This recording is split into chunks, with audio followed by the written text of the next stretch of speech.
Hello everyone, my name is Ella and I want to welcome you to episode 5 of my podcast based on the accountability gap in domestic violence. Now today I wanted to just talk about domestic violence in regards to the World Cup as it's very pertinent. Last week when I was walking in the town, I came across this lovely lady who I got talking to about the Cup, the World Cup. And I admitted to her that I really didn't know much about the Cup at all, apart from the fact that I knew that Scotland and England had made it into the World Cup. And I was somewhat excited about that. And then she started explaining to me that recently there had been a documentary on one of the television stations regarding the domestic violence spikes that happened during the World Cup and in general the football season. And I was really alarmed by this and just really shocked.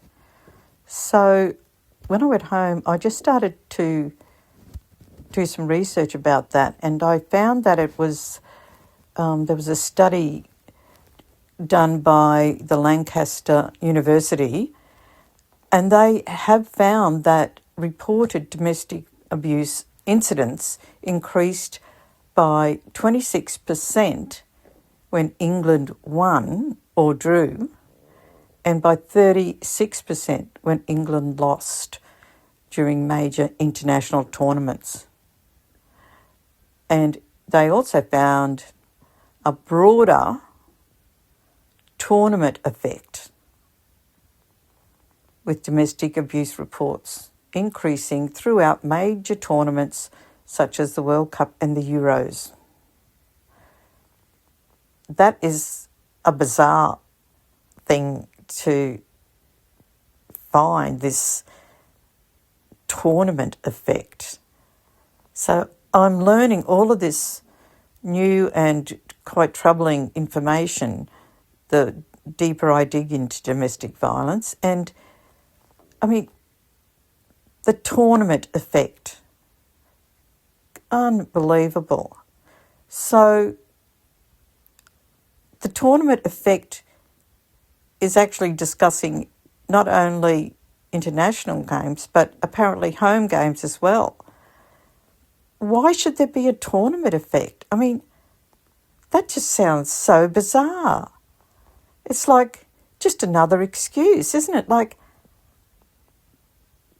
it just makes me so angry. Because we don't need any more effects or any more excuses or reasons to be beating up our wives and children. We've got enough. And this is just astounding. I mean, when COVID was on, we all knew that men could not actually stay in the same house for a whole day with their wives and children. Oh, no, that was too much to ask. They got antsy and angry and impatient and bored. So, yeah, what do? They just go and bash up their wife and kids. So, and they think that it's all right because the lockdowns were on. Like, I'm just so frigging over their bullshit excuses. Yes, it was very hard during COVID. I couldn't help it. I had to stay in the same room with my children. I had to play with them. I had to talk to them. I had to talk to my wife. I had to help with the housework. I just couldn't stand it. It made me so angry. So I just beat them up. So, yeah. And, I'm not going to be held accountable for that. So I'll just do it again and again.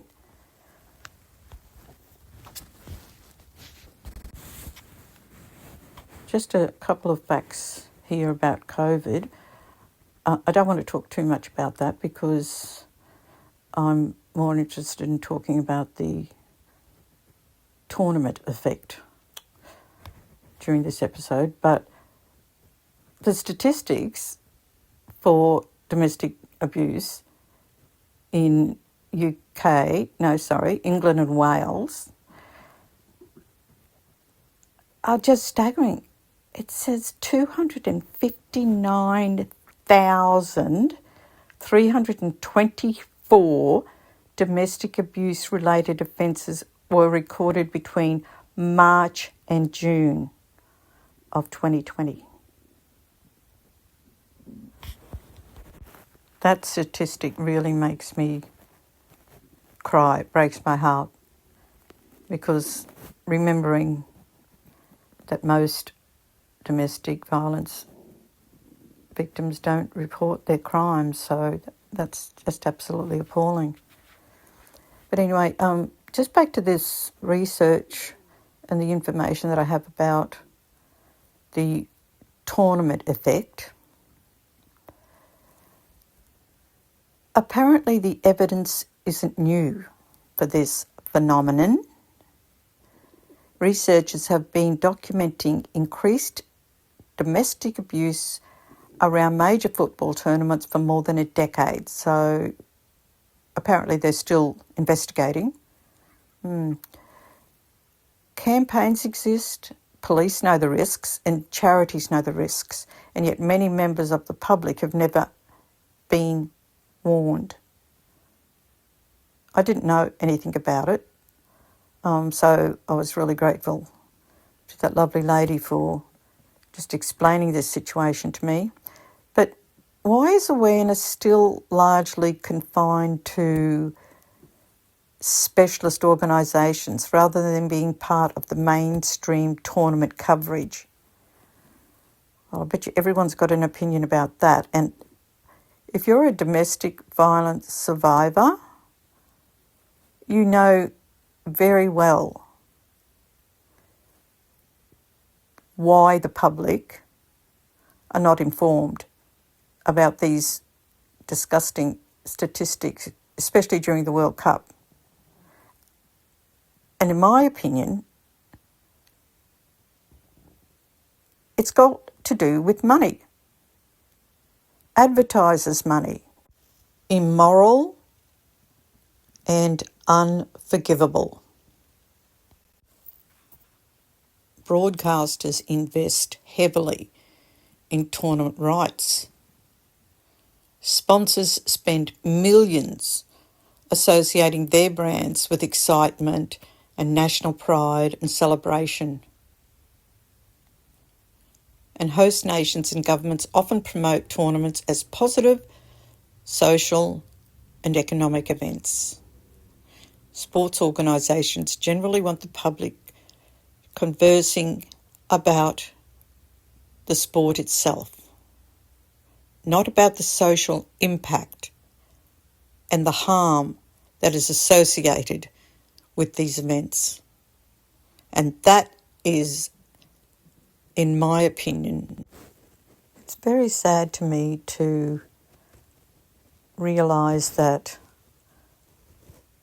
other special events throughout the year, for example, Christmas, advertisers don't stop advertising Christmas.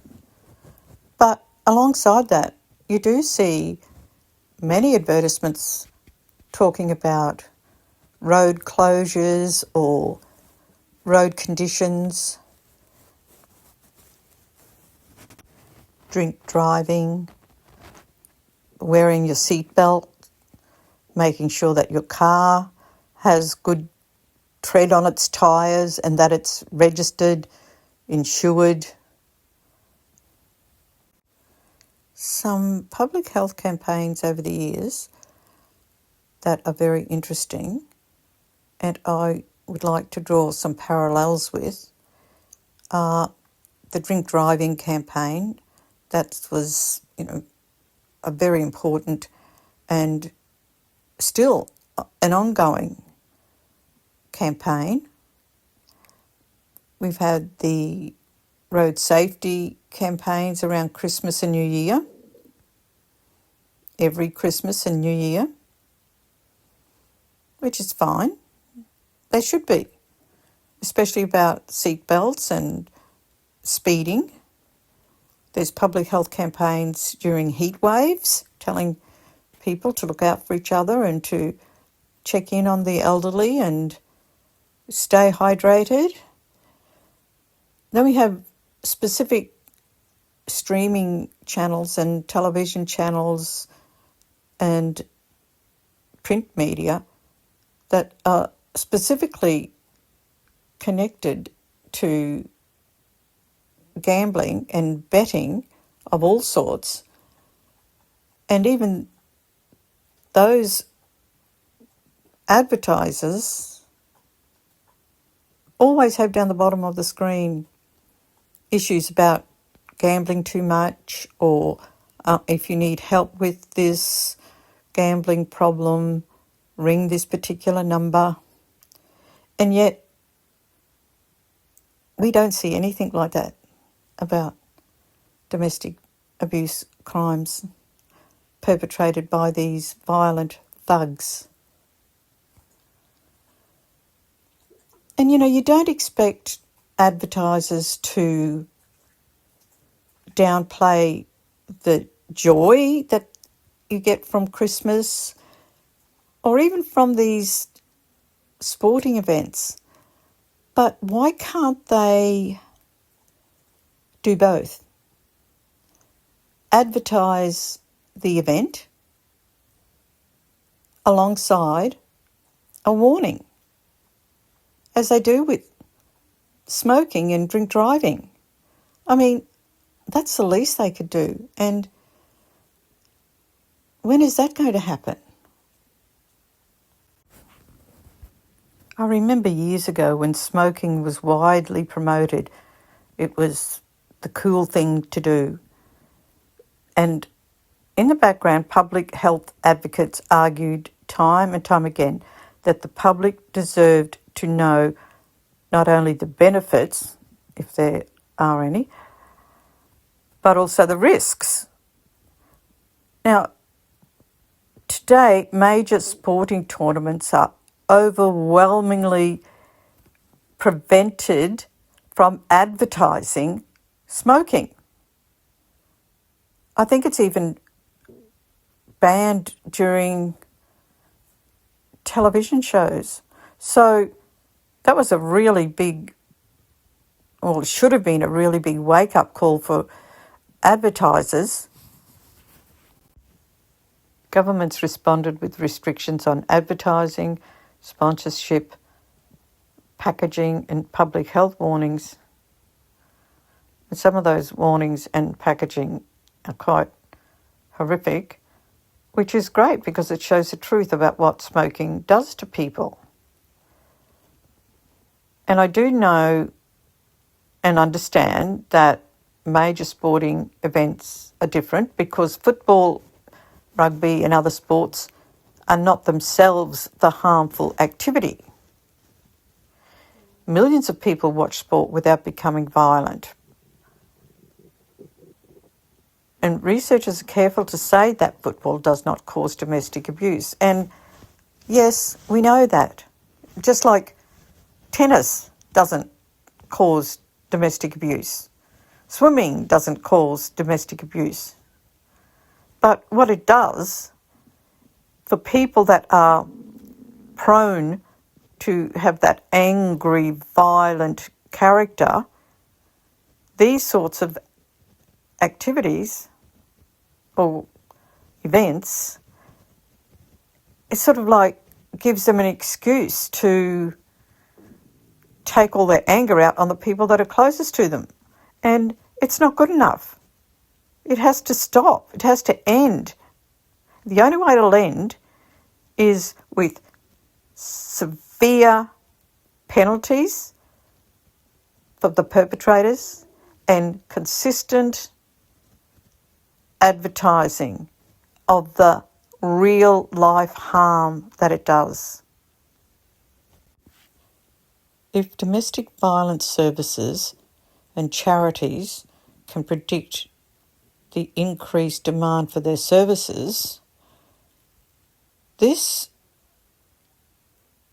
in my opinion, is a deliberate, calculated choice to basically ignore women and children and allow the suffering to continue during these peak times. It's horrific enough when we don't have all of this hype going on throughout the communities, but the increased risk is just something that is above and beyond despicable. The way I see it is that you've got sporting bodies that promote the actual sport. You've got broadcasters that want to maximise their audiences. Advertisers want to sell their products and maximise their profits. Domestic violence charities, they raise awareness of domestic violence and the violent thugs and violent perpetrators. One thing I know about violent thugs and violent domestic abuse criminals is that they don't want people seeing their true character. It's okay for their wives and children behind closed doors to know and feel the pain, but outside that, they don't want people to see who they really are, how violent and how disgusting they really are. And this is part of the problem. The motto of the violent perpetrators, these criminal thugs, is to avoid accountability at all costs. Live by is simple in their mind. It's to avoid accountability at all costs. And they do that by, number one, is they deny everything. They say, it never happened. No, it didn't happen like that. No, that's just her word against my word. So, denial is number one. Then we've got minimising. They always say, even if I did hit her or push her or scream at her, it really wasn't that bad. I didn't really push her that hard. I didn't really scream at her that loudly. It was just not that bad. So we've got denial, minimising, and then justification. That's always a good one. Yeah, I was so stressed and she made me do it. She answered back. She made me do it. She argued with me, so she made me do it. She disagreed with me, so she made me do it. She didn't clean the house properly, so she made me do it. So, the list is long and, quite frankly, it's pathetic. A part that really interests me is not only why abuse occurs, because we know why abuse occurs. Because the thug wants to maintain control of the woman. They want to have power over her, power over the children. They want to be the big boss. But why perpetrators work so hard to avoid responsibility afterwards, that to me shows exactly what the character is. A gross thug, a liar, and a coward. How many times have we seen in domestic violence criminal cases that the thug, if in fact he is arrested, they don't ever admit their crimes? And I find that really shocking, because how they can just sit there and just lie after lie after lie is just beyond me. As I said, it shows their true character. Absolutely vile thugs. One of the greatest harms that I think sometimes is not only the abuse itself, but the years spent watching a violent perpetrator deny their actions. It's horrendous. Anyway, back to the statistics about the World Cup and the domestic violence increase during the Cup. And I will remind you that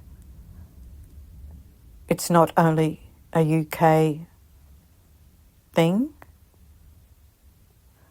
You could probably bet your house on the fact that every country represented at the World Cup has similar statistics as the UK.